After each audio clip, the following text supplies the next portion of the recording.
Hey there, I am Sheila, and I guess you could say I'm living the suburban dream. I've been married to my wonderful husband, Chris, for 4 years now, and boy, what a ride it's been. We met in college, both majoring in business. There was something about his smile and his easygoing nature that drew me in. We were inseparable from the start, spending late nights studying, giggling over inside jokes, and planning our future together. Fast forward a few years and we got married, promising to be there for each other through thick and thin. The whole, for better for worse, thing seemed like a piece of cake at the time, but little did I know that our journey was about to take a turn, with me being almost dead thanks to none other than my mother-in-law. Chris and his mum, Martha, had this tight bond, which was just too much in my book. Martha practically raised him solo after her divorce, and it seemed like she was dead set on keeping him under her wing after he had flown the nest. I'd heard tales about how she used to match outfits with him, and she'd always be there like a shadow while he used to play with his friends. Let me tell you about Martha's timetable for Chris. It was like she was the master architect of his life or something. She'd have this whole elaborate schedule mapped out for him from the moment he woke up to the moment he went to bed. Even when he headed off to college, the clinginess didn't exactly fade. She'd call him multiple times a day, check in on his schedule, and even pop in for visits twice a week. And honestly, it left its mark on Chris. He was this amazing guy, but you could tell he carried the weight of all that on his shoulders.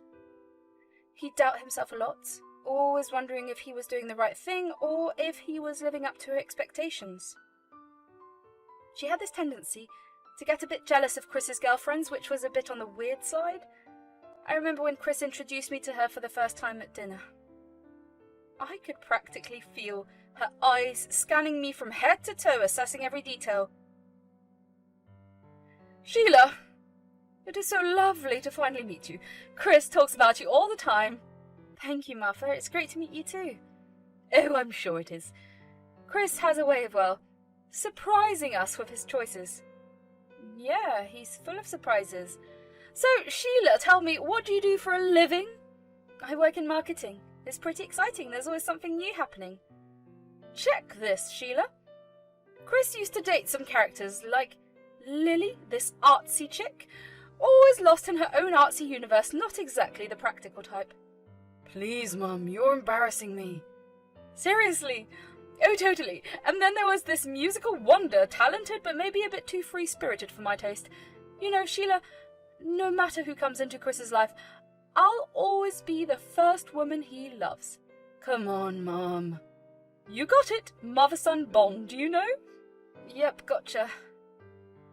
Even when I tried to have a conversation with her, it felt like I was navigating a minefield. I'd mention a movie I liked, and she'd casually mention that Chris didn't enjoy that genre much. Or I'd talk about a place I wanted to visit, and she'd drop in and say that Chris had already been there with her. It's like she had this mission to prove she was the ultimate Chris expert, and I was just an amateur. She just came off as so insecure to me from the very first time we met. She had an opinion about everything, from how I should decorate our apartments to what I should cook for dinner, as per Chris's preferences. It felt like I was competing for Chris's attention with his own mother. Things took an even wilder turn when Martha's kitchen caught fire, turning the house into a disaster zone. She needed a place to stay during the renovations, and of course we had to invite her. The day Martha arrived, she handed me a 14-page rule book. Yes, you heard that right, a frickin' rule book. "Hey, Martha, I'm sorry about the fire at your place. Man, that must have been tough. You're welcome to stay here as long as you need. Let me grab those bags for you." "Thanks, Sheila. The fire was a nightmare, shook things up. But before we all get settled, there's something I want to give you." "Oh, all right." "Check this out. It's my little creation, a guide to keeping peace around the house." "Guide? Okay, that's interesting." "You got it. It's just my way of keeping things on track while I'm in the picture." "What is with all these rules?" "You know, I've always believed in having some ground rules in a house. Like back in the day, I had to keep things in check while handling Chris. We don't need a rule book to function as adults, do we?" "Oh, Sheila, I get it. But having a few ground rules can prevent unnecessary drama, you know? And breaking them might have some consequences. Consequences? Are we running a boots camp here? Stop complaining! Now let's tackle those bags, and I'm curious to see where you've tucked me in. Once I showed Martha her room and got back to mine, I flipped through the pages, each one outlining absurd rules like vacuum the living room precisely at 8:30 a.m, serve dinner at 6:45 p.m. sharp, and my personal favourite, wash the bathroom tiles with lemon-scented cleaner every other day. I was shocked at the list of rules. What kind of controlling behaviour was this? When Chris got back from work, I showed him the rule book, and before going to bed, we both started laughing at it. It was like we stepped into this whole other universe where everything was super organised. Okay, this one takes the cake. Arrange the spice jars in alphabetical order. I guess our spices are going for a degree in linguistics. And do not miss the Gourmet Tuesdays, where I apparently have to whip up a 5-course meal from scratch. Well, that is one way to turn our humble kitchen into a Michelin-starred restaurant.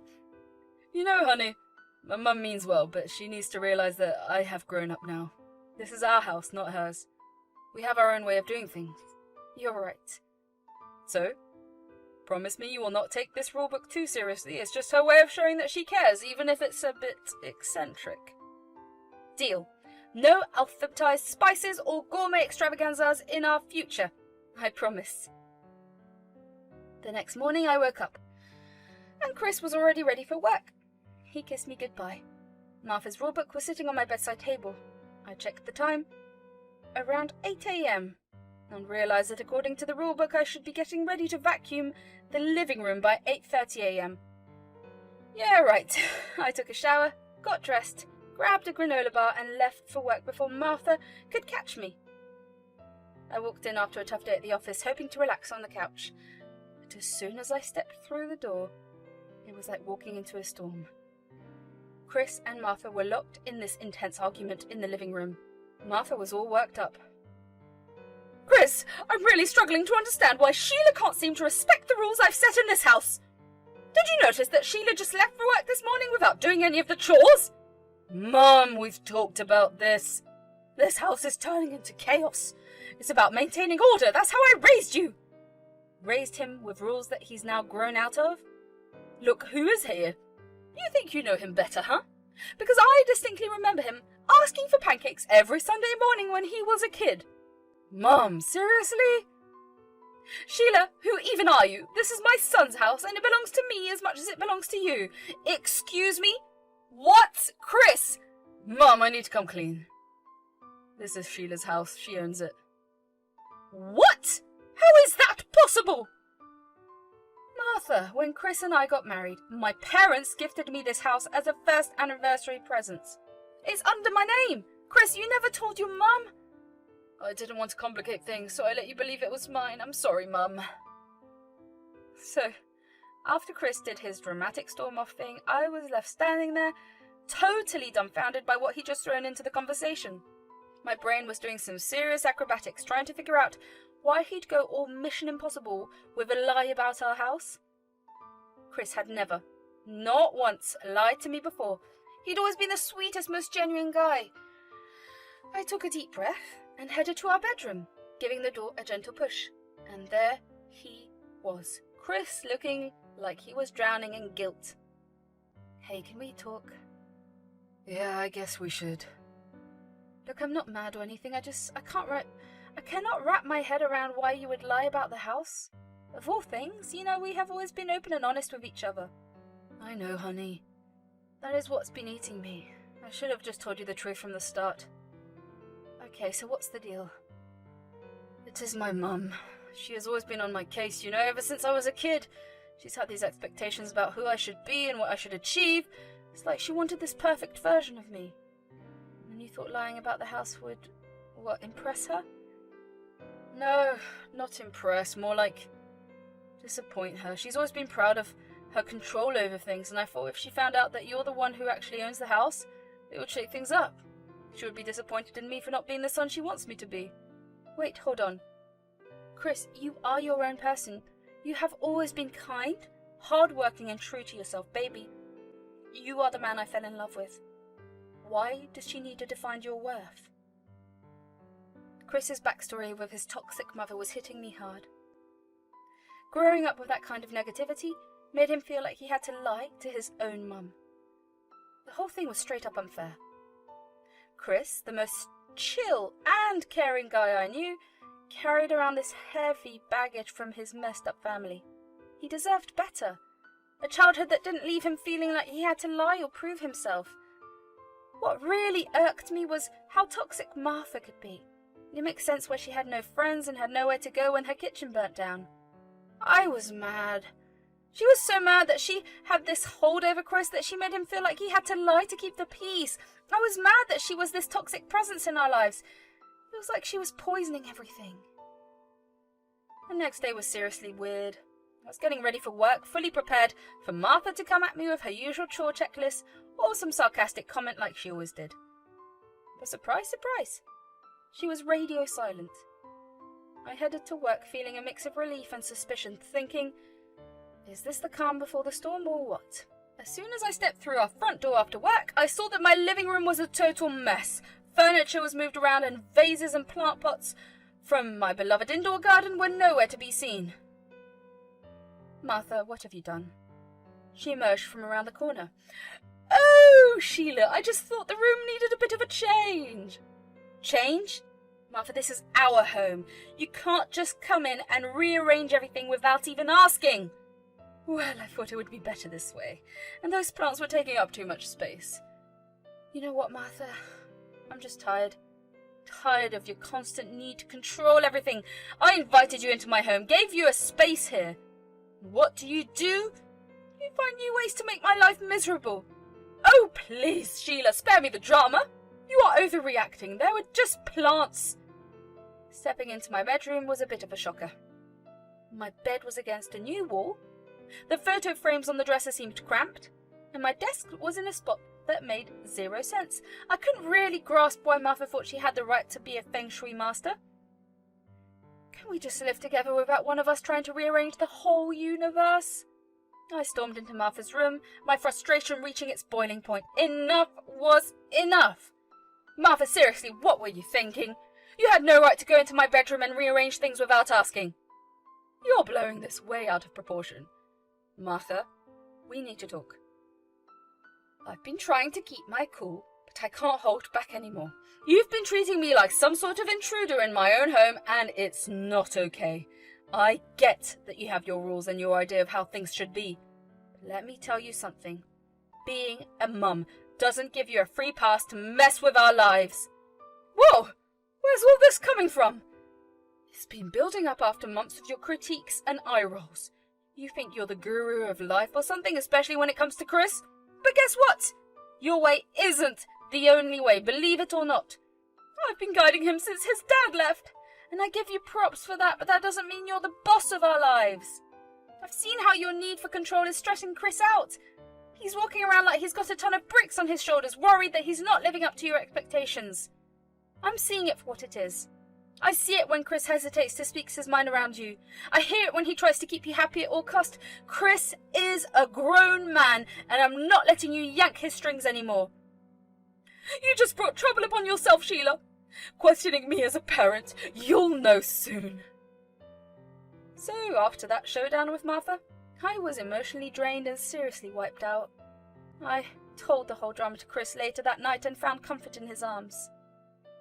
He was like my shield against the emotional storm. He apologized to me and told me that Martha was not a permanent member of the house and that she would be gone soon. Chris's "she'll be gone soon" comment started making sense, so I did not let it bother me much. But the next morning, while I was getting ready for work, Martha just walked up and apologized out of the blue. She said she'd try to relax and not meddle. Surprisingly, she stuck to it. Things were going pretty smoothly for a while. Martha seemed to be on a mission to be helpful, pitching in with chores and being all nice and cooperative. She even made dinner for Chris and me, and we actually sat down like a normal family to eat. It was super weird, but kind of nice, to be honest. For a moment, Chris and I started thinking maybe she is turning a corner. After that, in the span of around a week, everything took an unexpected turn. I came home one day after work and Martha greeted me, asked me how my day was, and handed over some homemade protein bars. It seemed like a nice gesture at first, so I took one and had a bite. And so I ended up gobbling down the entire thing, but within moments, I could feel a weird lump forming in my throat and my skin erupted in rashes. Panic set in. Did Martha slip in some peanuts? I called out for her. You know I'm allergic to peanuts. What the heck did you put in those bars, Martha? Oh my gosh, Sheila. I forgot about your allergy. I didn't mean to, I swear. Seriously, Martha. Oh, come on, Sheila. It must have slipped my mind just like my rules slipped yours. Oh my God, are you kidding me? I could die. I rushed to my rooms to get my EpiPen and Martha followed me. Where did I put that EpiPen? I need it now. Looking for something, Sheila? My EpiPen. You rearranged this room. Where did you keep it? This is not a game, Martha. My EpiPen is a matter of life and death. Well, we'll just have to find it, won't we? I could feel my body giving out like I was running on fumes. My vision was all wonky and the sense of doom settled in. I knew things were seriously messed up. As I was trying not to black out, I heard Chris's voice cutting through the haze. He was on the phone, talking like his life depended on it. An ambulance pulled up. Paramedics were all business, doing their thing to get me stable. The ride to the hospital was blurry as heck. Sirens, beeping, and the whole shebang. It felt like I was drifting in and out of some weird dream. And then I finally rested my eyes.